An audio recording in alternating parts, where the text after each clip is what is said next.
नारायणं नमस्कृत्य नरं चैव नरोत्तमं देवीं सरस्वतीं व्यासं ततो जयमुदीरयेत्. नमस्कार सख्यांनो, आजपासून आपण 8वा अध्याय बघणार आहोत. या अध्यायाची विशेषता ही आहे की अंतकाळाची तयारी कशी करायची. ज्याला आपण पाहिलं नाही ती गोष्ट, ज्याचा विचार आपण करू इच्छित नाही हा विषय, जे जाणून भगवंताचे स्मरण करतात त्यांचे मात्र कल्याणच होते. आणि तो विषय म्हणजे अंतिम क्षण, म्हणजे मृत्यूची वेळ. जीवाच्या सद्गतीचे विशेषत्वाने वर्णन या अध्यायात आले आहे. माऊली म्हणतात, ऐसे जे नित्ययुक्त तयासी सुलभमी सतत, म्हणूनी देहांती निश्चित मीची होई.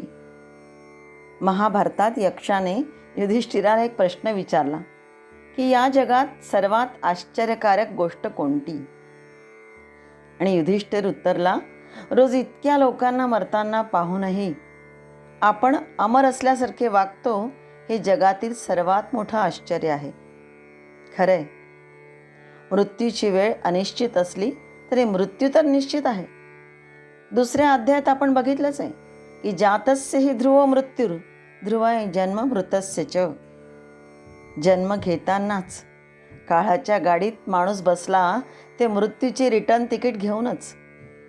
म्हणून संत म्हणतात, मृत्यूचे भय नको, पण स्मरण मात्र असावे. विंदा करंदीकर म्हणतात, कुणान माहित सजा कितीही, कुणान माहित सजा कितीही, कोठून आलो तेन च स्मरते, सुटके लागे मन घाबरते, जो आला तो रमला, जग हे बंदी शाळा. हे सगळं आपण विसरून जातो जगायला लागलं की. अनेक निसर्ग नियमातील मृत्यू हे एक मूलभूत सत्य आहे. मृत्यूनंतर गुणी माणसाच्या गुणाचा अंत होतो ही बाब खरंच शोचनीय आहे. पण जिवंत असेपर्यंत जीवन जिवंत ठेवणे महत्त्वाचं आहे. माणसाला शोभणारे युद्ध या जगी एकच की त्याने स्वतःला जिंकणे. जीवनाचे शेवटचे सार मधुर निघावे, शेवटची घडी गोड व्हावी, म्हणून त्यासाठी शेवटच्या उत्तराकडे ध्यान ठेवून जीवनाचं गणित सोडवा असं विनोबा म्हणतात. अंते मतिहि सा गतिहि या अत्यंत महत्त्वाच्या सूत्राचा विचार या अध्यायातील 6व्या श्लोकात सांगितलेला आहे. आधी जीवनात कसेही वागलो आणि शेवटी प्राण त्यागताना नारायण म्हणून हाक मारली तर तेवढ्याने मनुष्य मुक्त होतो, या कल्पनेला गीतेमध्ये थारा नाही. म्हणून भगवंत म्हणतात की परमेश्वर प्राप्तीची इच्छा करणाऱ्याने सदोदित परमेश्वर स्मरण चिंतन याचा व्यासंग ठेवला पाहिजे. म्हणून तस्मात् सर्वेषु कालेषु माम अनुस्मर युध्यच असे अर्जुनाला स्पष्टपणे सांगतायत. 7व्या अध्यायाच्या शेवटच्या 29 आणि 30व्या श्लोकामध्ये भगवंत म्हणाले होते की माझ्या निर्गुण निराकार आणि सगुण साकाराला जे जाणून माझ्यातच तल्लीन होऊन प्रयाण काले अपिमा विदुहु, अंतकाळीही मला जाणतात ते मलाच प्राप्त होतात. तोच विषय धरून अर्जुन आता या पुढील अध्यायामध्ये 8व्या अध्यायामध्ये प्रश्न विचारून ते सगळं मला स्पष्ट रूपाने सांगा असं भगवंताला विनवत आहे. चला तर वळूया या 8व्या अध्यायाच्या एकेका श्लोकाच्या अर्थाकडे.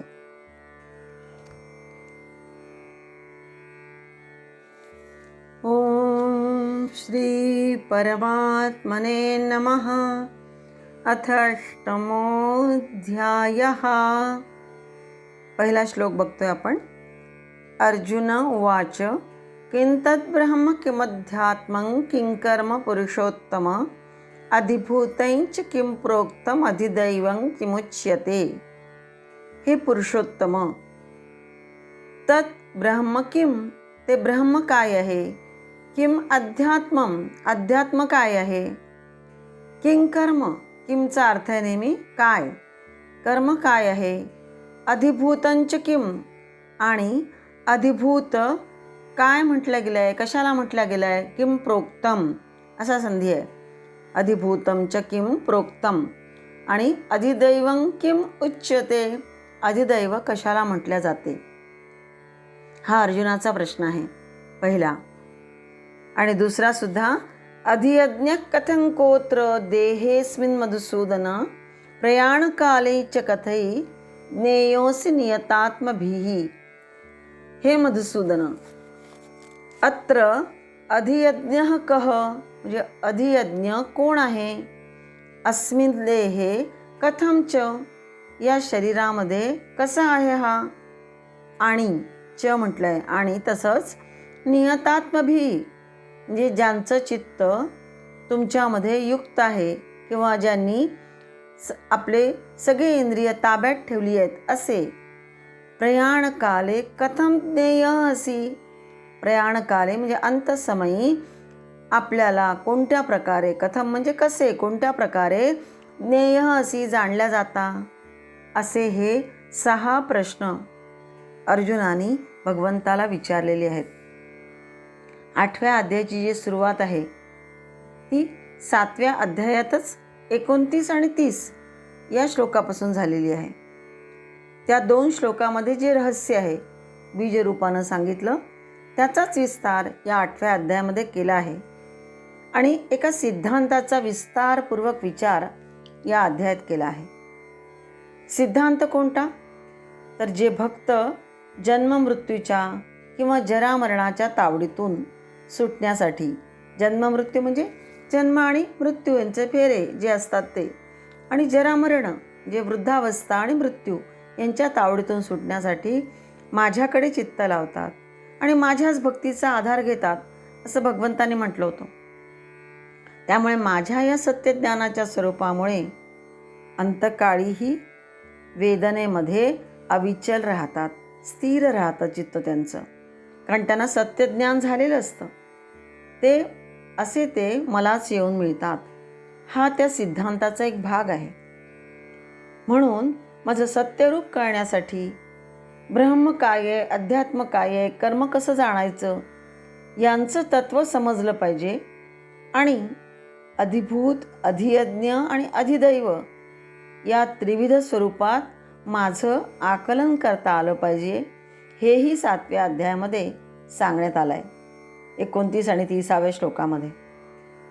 हा सगळा विषय अर्जुनाला अगदीच अपरिचित, अज्ञात असल्यामुळे जणू काही गोंधळून जाऊन भगवंताला या 8व्या अध्यायामध्ये एकामागून एक प्रश्न विचारतोय. जे ज्ञान विज्ञान सांगण्याचं भगवंतानी मागील अध्यायामध्ये 7व्या अध्यायामध्ये आश्वासन दिलं होतं, त्या ज्ञानविज्ञानाचाच हा भाग असल्याने हा 8वा अध्याय जणू काही त्या अध्यायाची पुरवणी आहे असं म्हटलं जातं. आणि मग भगवंत अर्जुनाने हे जे प्रश्न विचारलेत त्या भगवंतावर विस्ताराने 3, 4, 5 या श्लोकामध्ये त्याच क्रमाने उत्तर देतात आहे. ते सगळं स्पष्टीकरण आपण आता 3ऱ्या आणि 4थ्या श्लोकामध्ये बघणार आहेत. पहिले बघितले आपण 1ल्या आणि 2ऱ्या अध्यायामध्ये जे अर्जुनाने विचारलेले प्रश्न होते तेच, की ब्रह्म काय आहे, अध्यात्म काय आहे, कर्म कशाला म्हणतात, अधिभूत कुणाला म्हटलं गेलेलं आहे, अधिदैव म्हणजे काय, शिवाय अधियज्ञ कोण आहे, या देहामध्ये तो कसा आहे, आणि प्रयाणकाली आपण कसे जाणले जाता, असे हे सगळे प्रश्न आहेत. त्याचं उत्तर आता पुढच्या 3ऱ्या आणि 4थ्या श्लोकामध्ये आपण ऐकणार आहोत.